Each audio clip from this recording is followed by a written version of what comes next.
Today, let's talk about 5 mistakes that can destroy your chances of getting your ex back. Hey folks, I'm Jim Miller, helping you find and keep the love of your life and write a better love story. Would ask if you're getting value out of the channel, you're new to the channel, hit the subscribe button, smash that subscribe button, please. Tick the bell icon when you do, that way you'll be notified when I do upload new videos. Give me a thumbs up, leave a comment down below. Any interaction with the video would certainly appreciate it. So let's dive right into this. Now, the truth be known, there's a lot more than 5 mistakes, but these 5 are probably the biggest ones out there that you can make. And mistake number 1, some of them are going to be obvious, some of them may not be so obvious, but mistake number 1 is begging and pleading with your ex.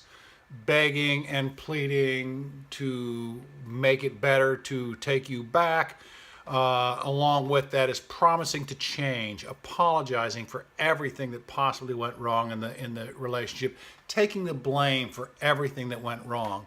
You know, taking all the blame for everything that went wrong. Understand that a relationship is 2 people. It takes 2 people to make it. It takes 2 people to fail. Okay, so yeah, you did things wrong. They did. Your ex did things wrong. It doesn't matter. You cannot take all the blame. So that's number 1. Number 2 is showing your emotions outside of what it is. And this is important that you don't change your social media habits, your social media practices, your social media profile, the way that you do things and the way you communicate online. Is very important, especially during this time.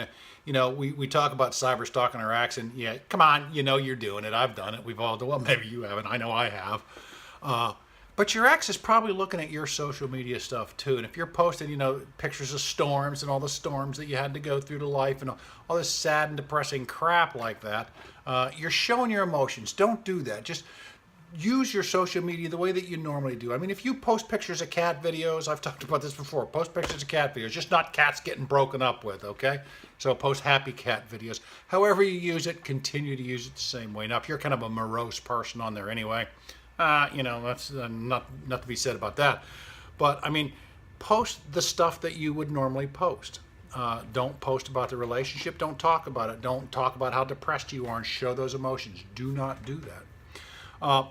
Mistake number 3, excuse me, is blowing up their phone or their email or texting too much or contacting them too much or liking every single thing they post or commenting on every picture and every post they make on social media, things like that. Just blowing up, over communicating.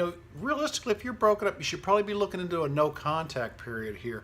So you shouldn't be blowing up their stuff. You shouldn't be trying to do all of that. So again, over communicating at all, but over communicating and just blowing up their phone every 5 minutes you have a thought, you're sending them a text. Not good. Not good. Back that off a little bit. Number 4 mistake is sending messages via friends and family. And this can be fatal. Do not. Now, you may have some mutual friends and whatnot, and a lot of couples do that, but do not be contacting their friends and their family to try and get them in your corner to work it back. And if you have mutual friends, do not be throwing in some underhanded comments that will get back to them. Do not use that as a way to communicate with your ex. That can backfire so much. I've seen it happen so many times.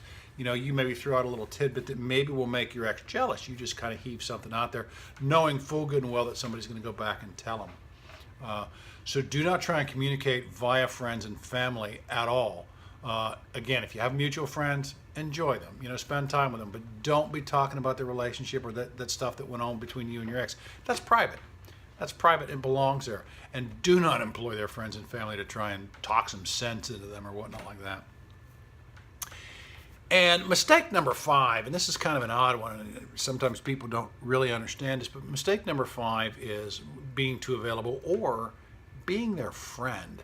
Trying to be friends with someone that you want to get back with absolutely does not work. And I'll tell you why. Your ex needs to experience life without you. They broke up with you. They said they didn't want you in their life. They need to experience life without you. Now all of a sudden they want to be your friend. Well, they still have you. They still have you in their life, but they don't have to make that commitment. They don't have to be with you in a romantic way or as a couple. They could just be friends. So they could still get a lot of their needs met out of the relationship without actually having to be in a relationship with you, because a friendship, there's different lines in a friendship and a relationship. So trying to be friends with them. If your ex wants you out of your life, let them know what it's like to be out of their life. Seriously. It goes hand in hand. Being too available. I've done it. That's the only reason I know this shit doesn't work. I've broken all these rules before. I'm just telling you. But being too available. I remember one time that, I've said this in another video. I got a text from somebody that asked me if hey, I've always helped her do her taxes, and she's like, could you help me? Could you look at my taxes? Could you log in and look at them? And I went and spent half the day prepping out this, prepping out that, and doing a very basic tax return. Prepping this, prepping that, logged in, looked at it, and said, yeah, everything looks, and she's like, well, thanks. That's it. I was way too available. I was willing to just go do anything for her to make this right. It was just a matter. She asked me, would you mind logging in and taking a look at? You always helped me in the past. I just want to make sure I'm not doing something wrong. I could have just said, sure, logged in, been done, and that would have been it.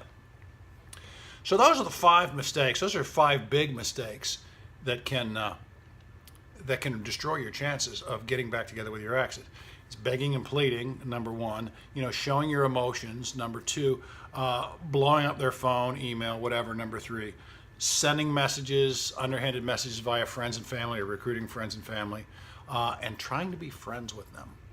So those 5 things you really need to avoid if you are trying to get back together with your ex.